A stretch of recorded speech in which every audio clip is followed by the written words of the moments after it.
বাবা আমি 12 বছর বয়সে যখন আমার মাকে কবরে শোয়াই গো বাবা, আমার এলাকার মানুষ আমার মায়ের লাশটা দেখাইতে চায় নাই।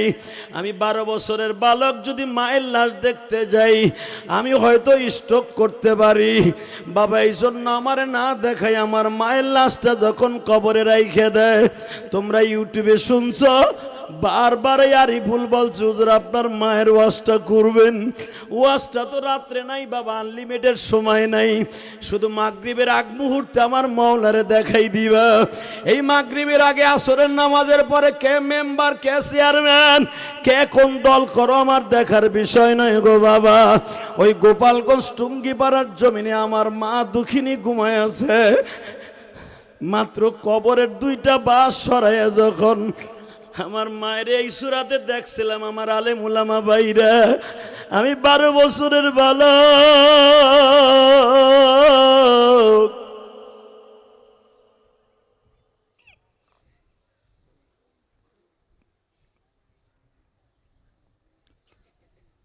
মার কাপড়ের কাপড়টা দেখে আমি একদিন এক রাত দিয়ে উঠছিলাম।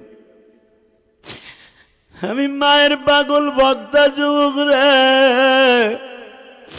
আমি তোদের 2টা পাও ধরে বলে দিয়ে যাই, এই জমিনে মার মতো দরদি কোথাও পাবি না রে ভাই, বাবার মতো দরদি কোথাও পাবি না।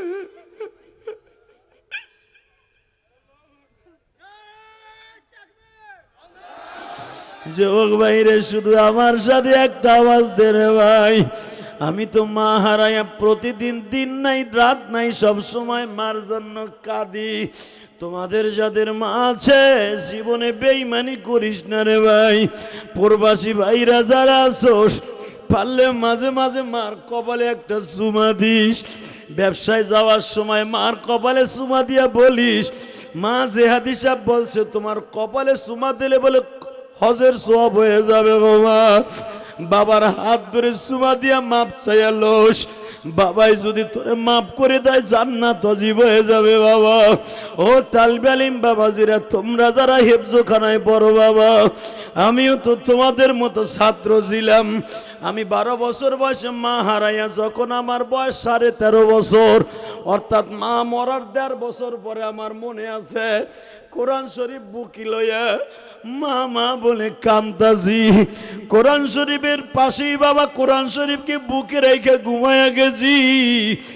ঘুমের মধ্যে স্বপ্নে দেখি আমার মা আমার কপালে চুমা দিয়ে বলে, ইলিয়াস রে তুই আর কান্দিস না রে বাবা, তোমার চোখের পানিতে আমার কলিজা ভিজে যায় রে ইলিয়াস, তোর আর কাঁদতে হবে না, আমি মার শরীরটা ভালো হয়ে গেছে। কারণ আমার মা মারা গেছে এইভাবে স্বপ্নে দেখাই নাই, আমি বাড়ির থেকে দেখে গেছি আমার মা অসুস্থ। মা তাই আমার স্বপ্নে বলতেছে, বাবা তুই আর কান্দিস না, তোর কোরআন তেলাওয়াতে আর তোর চোখের পানিতে আমার সব রোগ ভালো হয়ে গেছে বাবা। ঘুম থেকে উঠিয়া দেখি কোরআন শরীফটা আমার বুকে, চোখ বায়া বায়া পানি পড়ে। আমার ওই ওস্তাদটা আমার কেরানীগঞ্জে থাকে, জিজ্ঞেস করবা। আমার ওস্তাদ দৌড়ায় আসছিলি আজ যে তুই এইভাবে কান্দাসকে, আমার কান্না ওস্তাদরা বন্ধ করতে পারে না। আমার ওস্তাদ বললেন তোর চোখে এত পানি কেন বাবা? আমি বললাম হুজুর এই স্বপ্নের তাবির কি? আমার মা বলে আমার কোনো রোগ নাই, আমার শরীর ভালো হয়ে গেছে। হুজুর আমার বুকে নিয়ে কয়, ইলিয়াস রে বাবা,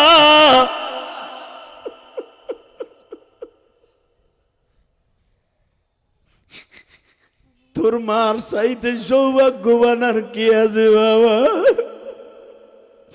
তুই যে কোরআন তেলাওয়াত করতে করতে মা মা বলে কাঁদতে কাঁদতে ঘুমায়া গেছ, তোর মা তোর স্বপ্নে দেখাইছে তোর চোখের পানি তোর মা সহ্য করতে পারে নাই।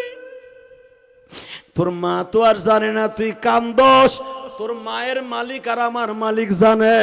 তোর মাকে স্বপ্নের ভিতরে পাঠায় দিছে, যেমনি আমার নবী ফাতেমার ঘরে আসিয়া বলছিল, মারে তুই আর কান্দিস না, আগামী পরশুদিন তোর সাথে আমার দেখা হবে মা।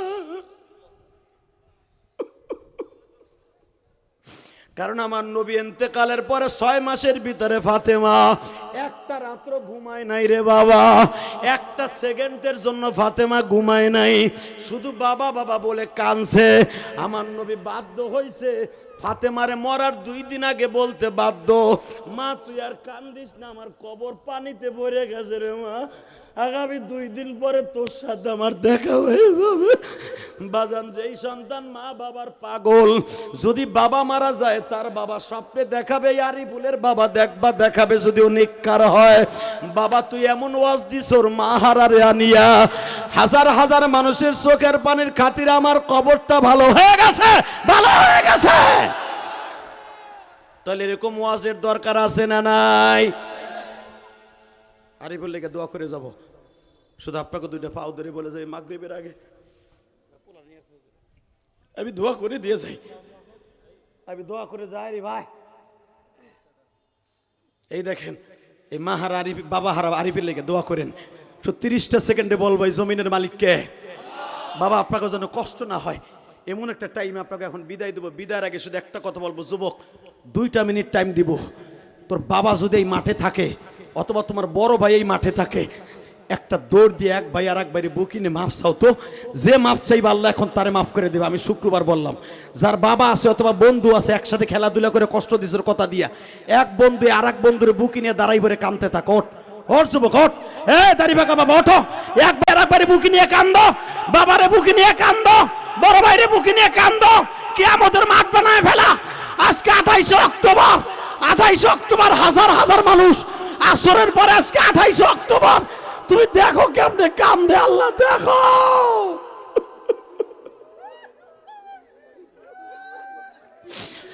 আল্লাহ তুমি দেখো কেমনে কান্দে গো আল্লাহ। সেই যুবক তার বন্ধুরে বুকে নিয়ে কান্দে, যুবতী বোন আজকে তার বোনরে বুকে নিয়ে কান্দে, বাবারে বুকে নিয়ে কান্দে। অল্প সময়ের ভিতরে দাও না মাফ করিয়া, আল্লাহ আমার মা বোনদের মাফ করে দাও। বসেন, বসো বাবা, বসো, বসেন। কি বাবা, যেই ছেলেটা আমার মসজিদ এখানে আসার আগেই, আসার সাথে সাথে 1000 টাকা দিছে, আর একটা ছেলে আমার মসজিদে 2 তলার টাইলস লাগানো হচ্ছে, আলহামদুলিল্লাহ বলেন। গতকালকে যেখানে ওয়াজ করছিস সোনারগাঁও, ওই মাহফিলের সভাপতি এবং প্রধান অতিথি চেয়ারম্যান, সে কানতে কানতে লাস্টে বলছে, জিহাদি ভাই আপনি যেই মহল্লায় যাবেন একটা যুবক বেনামাজি থাকবে না, একটা মা হারা সন্তানও মার খেদমত ছাড়বে না। আপনার মায়ের নামে কোটি কোটি টাকা খরচ করে মসজিদ করছেন, আমি আপনার মসজিদে 5000 টাকা দিলাম। এখানে আসার আগেও আমার কাছে দোয়া চাইছে, আমি সবাই লেগে দোয়া করি, আল্লাহ এই পাগল 1000 টাকা দিছে আমার মসজিদে। মেহরবানি করে আমার দিকে তাকান ভাইরা, বসে বড়, বসে বড়, সবাই আমার জন্য দোয়া করবেন। নিচে ভালো করে শুধু আমার দিকে একটা কথা আওয়াজ দিবেন, বাবা তুই চলে যাও।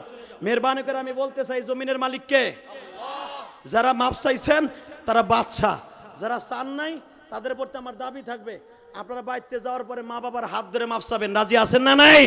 এই আরিফ বাইতে যে মার কপালে চুমা দিয়ে দোয়া নিবি, পৃথিবীর কোটি কোটি শিল্পপতি হয়ে যাবে। আমি বললাম জি, মার জন্য দোয়া করবো বাবা। আল্লাহ যুবকটা একটা সিমেন্টের বস্তার টাকা দিছে, আল্লাহ ওর মাকে আমার মায়ের সাথে মাফ করে দিও। এ বাবা, আমি আপনাদের 2টা পাও ধরে বলি, আমার ওয়াজের টাকা 1 টাকাও বাহিরে যায় না, আমার সমস্ত টাকাটা মসজিদে যায়, আলহামদুলিল্লাহ বলেন। দোয়া করবেন, আগামী বছর ফুল টাইম দিয়ে যাব ইনশাল্লাহ বলেন। সবাই দোয়া করবেন। আর একটা কথা বলি, আমি 2 মাস আগে উমরা হজে ছিলাম, এই আমার অল ফ্যামিলি ছিলাম, তো উমরা থাকা অবস্থায় আমি আল্লাহর কাছে একটা দোয়া করলাম, রসুলের রওজায় পাশে দাঁড়ায়, আল্লাহ আমার বাইরা তো, আমি তো রসুলের রওজায় আসলাম, কিন্তু আমার বাইরা তো রওজায় আসতে পারলো না। আল্লাহ জি ভাই তুমি কাঁদছো অনেক ভাই, তোমার মারে আমার মার সাথে আল্লাহ মাফ করে দিক, আমার ভাই 1000 টাকা। এই তো আমি রসুলের রওজায় থাকা অবস্থায় একটা কিতাব লিখছিলাম, যুবক তোর জীবনে আমার বন্ধু বানাইতে রাজি আসোস না? বানাবি আমার বন্ধু, আমার নবীর বন্ধু বানাইবা জায়েদের মতো। আমার নবীর জীবনে যদি কেউ একবার স্বপ্নে দেখে, সে ডাইরেক্ট জান্নাতে চলে যাবে। গত মাসের 25 তারিখ আমি একটা কিতাব বের হয়েছে আমার, মক্কায় বই লিখছি হজে থাকা অবস্থায়, এখানে ঢুকাইতে পারলাম না বইটা, গাড়িতে আমার বই আছে এই যে রোডে। যুবক তোর পাও 2টা ধরছি, 100 টাকা দিয়ে আমার বইটা নিয়ে, তোর টাকা বিফলে যাবে না। কেন জানোস? এই কোরআন বুকিনি বলছি, তুই বিদেশ যাইতে চাস, নবীর জীবনে একবার স্বপ্নে দেখতে চাস, আমার এই বইয়ের টাকা আমার এতিমখানায় খরচ হয়, গাড়িতে বইটা আছে, এখানে আনা সম্ভব না, কারণ এরপরে আমি অনেক দূরে মাহফিলে যাব। শুধু দোয়া করে দিয়ে যাবো আরিফ না, এই আমি দোয়া করে দিয়ে যাব, একটা বই গাড়ির থেকে 100 টাকা দিয়ে নেবেন, তবে সবাই পাবেন কিনা জানি না, তবে যে পাবেন আপনার জীবনকে গনিমত মনে করবেন। এই যুবক, তোমার জীবনকে জান্নাতমুখী করার জন্য যত কিছু দরকার এই তোমার বন্ধু মক্কায় বইয়ে লিখে দিছে। অন্য জায়গায় তোর যাইতেই বোনাই, বইটা খালি পড়বি আর আমল করবি, আর এই ভাইয়ের জন্য একটু দোয়া করবি। সবচেয়ে বড় আমল দিছি, সন্তান মারে নিয়ে কোন জান্নাতে থাকবে, মা কি আমল করলে সন্তান জান্নাতে যাবে। একটা বই মার জন্য নিয়ে যাবে, একটা বই বিবির জন্য নিয়ে যাবে, আর একটা তুমি পড়বা পড়ার টেবিলে বইয়া। আমি কসম করে বললাম তোমার জীবনের পরিবর্তন হয়ে যাবে ইনশাল্লাহ। তো এখনই মোনাজাত হবে, মোনাজাতের পরে গাড়িতে বই থাকবে, 100 টাকা দিয়ে নিয়ে ইলিয়াস রহমান জিহাদির বন্ধু বানাইবা। আজীবন আমি তোমার ঘরে বন্ধু হয়ে থাকবো। গত মাসের 25 তারিখ বইটা বের হয়েছে, বইটার নাম হলো মুসলমান হলে জানতে হবে অতএব আপনারা নিবেন তো একটা বই, সবাই পাবেন কিনা, তবে বইটা কেউ মাগনা নিবেন না। টাকা দিতে যে যদি 1 ঘন্টা দাঁড়াই থাকা থাকে 1 ঘন্টা দিবেন, কারণ আমার এই টাকাটা এতিমখানায় খরচ হয়।